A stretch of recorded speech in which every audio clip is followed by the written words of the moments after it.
On Valentine's Day, 2000, a 9-year-old girl stepped out of her North Carolina home and into the darkness. It was cold, storming, still hours before dawn. But Asha Degree, a fourth grader with no history of trouble, left behind her warm bed and vanished into the night. Witnesses saw her walking alone along a rural highway. Hours later, she was gone. For 25 years, no one has seen her. And then, decades later, a backpack was found. Inside were Asha's belongings and 2 disturbing clues that didn't belong to her. What happened to Asha Degree? Who lured her out that night? And after all these years, has someone finally uncovered the truth? Subscribe now, because this case is far from cold. It's heating up.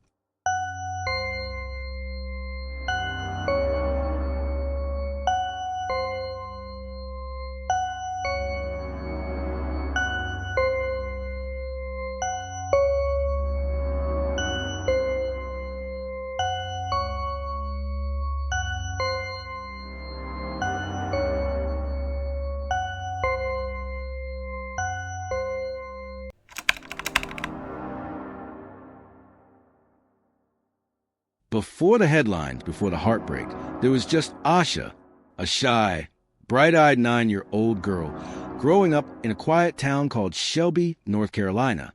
She loved reading, drawing, and playing basketball with her school team, the Bulldogs. Asha was soft-spoken, sheltered, and protected by a deeply religious family. Her parents, Harold and Aquila Degree, worked hard to give their 2 children a safe and simple life. They kept the TV off, the internet out, and the front door locked by sundown. To the outside world, Asha's life was ordinary. But to those who knew her, she was sunshine. She had never been in trouble, never run away, never slept over at a friend's house. She was afraid of dogs, afraid of thunderstorms, afraid of the dark. But one night, something changed. Something pulled Asha from the safety of her warm bed and into the cold, wet dark. And what happened next is something no one, not even her parents, saw coming.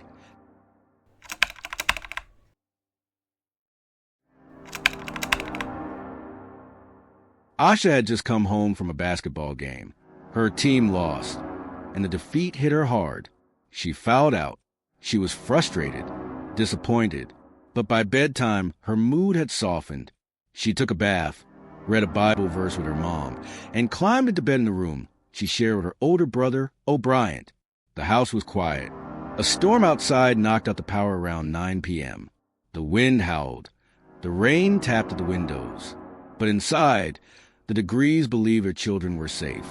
At 12:30 a.m., Harold checked on the kids after getting home from work. Both were sound asleep. But sometime after 2:00 a.m., Asha got up. Her brother, still half asleep, heard her bed creak. He assumed she was just turning over. He didn't know she was getting dressed. By 4 a.m., 2 separate drivers spotted a small figure walking alone along NC Highway 18. A little girl in a white t-shirt and long pants.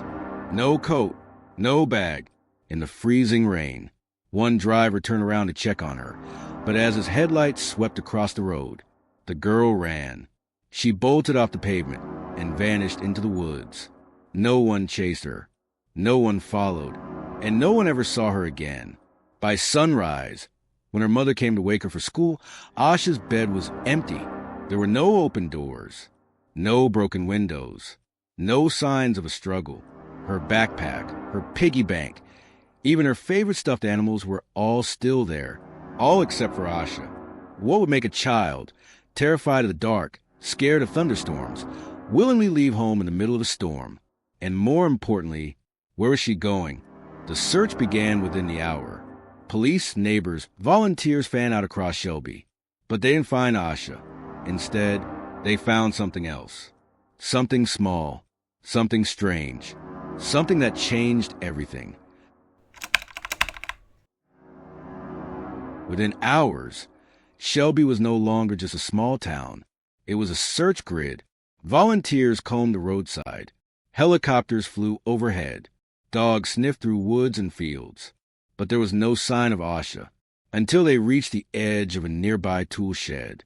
Inside, half buried beneath brush and debris, they found a few small items: a candy wrapper, a pencil, a green marker, and a tiny yellow hair bow, one her mother confirmed Asha had worn in her hair. It was the first physical evidence that Asha had made it that far. The shed was nearly a mile from her home. A mile in the dark, through the rain, for a 9-year-old who was scared of dogs, the woods, and thunderstorms. But what haunted investigators most was not what they found. It was what they didn't.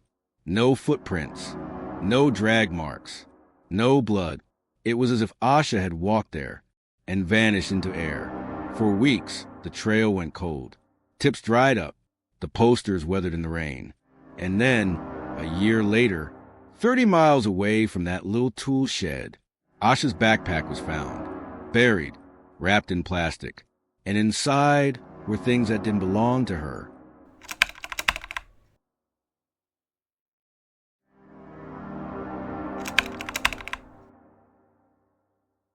"18 months after Asha Degree vanished, a construction crew was digging off the side of Highway 18 in Burke County, nearly 30 miles from her home, when they unearthed something strange. A black plastic bag, carefully buried in the soil. Inside was Asha's backpack. Her name was still written on the tag. Her clothes folded neatly inside. But mixed in with her belongings were items no one could explain. A Dr. Seuss library book that had never been checked out in her name. A New Kids on the Block t-shirt that no one in her family had ever seen. Someone had taken the time to hide her things.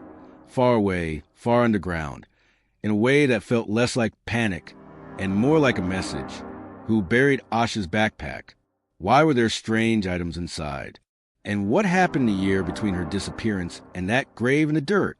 Authorities followed the clues. They chased tips. They questioned suspects. But what they found wasn't answers. It was silence, and the silence would last for years.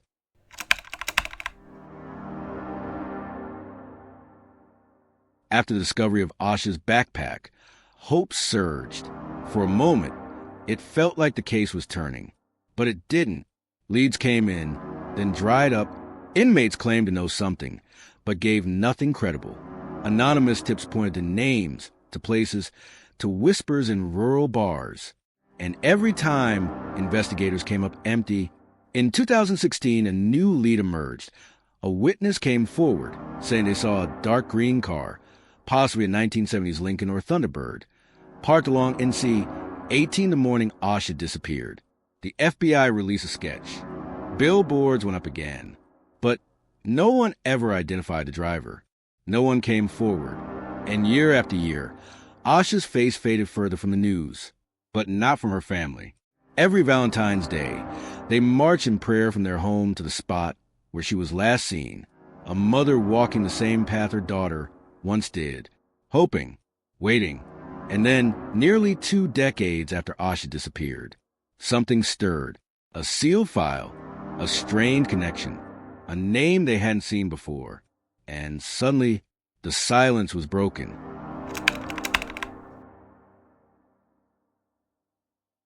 "24 years after Asha Degree vanished, a new team of investigators reopened evidence. Inside a sealed forensic lab, technicians re-examined the plastic-wrapped backpack buried in Burke County and found what earlier technology had missed. DNA. The sample was partial, degraded by time, but it was enough. In 2024, it matched to a woman who had once been just 13 years old at the time Asha disappeared.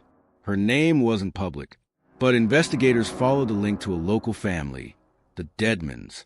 And that's when everything changed. In September 2024, authorities served a search warrant at a rural home connected to the Deadman family. They seized cell phones, digital storage, and even examined an old vehicle, dark green in color, eerily similar to the one described in the 2016 witness tip. Investigators didn't stop there. In February 2025, just days before the 25th anniversary of Asha's disappearance, another warrant was served. The FBI confirmed they were no longer treating the case as a missing persons report. They now believed Asha Degree had been murdered. One of the Deadman daughters, a teenager at the time, had never been interviewed until now. On one of the seized phones, Investigators found messages referencing what we did and mentions of guilt, fear, and secrets. The digital trail pointed to someone else. 2. An unidentified male whose DNA was also found. No charges have been filed. No arrests made. Not yet, but the net is closing in. And behind it all, a new question has surfaced. One that has everyone asking. Did Asha leave her house that night alone? Or was someone already guiding her into the dark?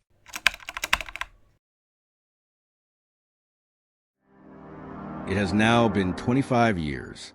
A quarter century since a 9-year-old girl slipped into the rain and was never seen again. Asha Degree's case remains officially unsolved, but law enforcement has made it clear. They no longer believe this is just a disappearance. They believe Asha was the victim of a crime. Evidence recovered in 2024 and 2025 has reignited the investigation. FBI agents, state investigators, and the Cleveland County Sheriff's Office continue to analyze digital data, DNA profiles, and decades-old witness statements. The Deadman family remains under intense scrutiny, but no one has been arrested, no charges have been filed, and no one has yet been named a suspect. Through it all, Asha's family has never given up. They still leave the porch light on every night, just in case she finds her way home. Each Valentine's Day, they walk the path she once took, hand in hand, step by step, hoping, praying, still waiting. But with DNA and evidence, a digital trail emerging, and new eyes on old lies, the walls are beginning to close in. So now we ask, who buried her backpack? Who wrote those messages? Why was a 9-year-old girl, scared of the dark, walking into night with no coat, no flashlight, and no goodbye? And if Asha didn't leave alone, who was waiting for her?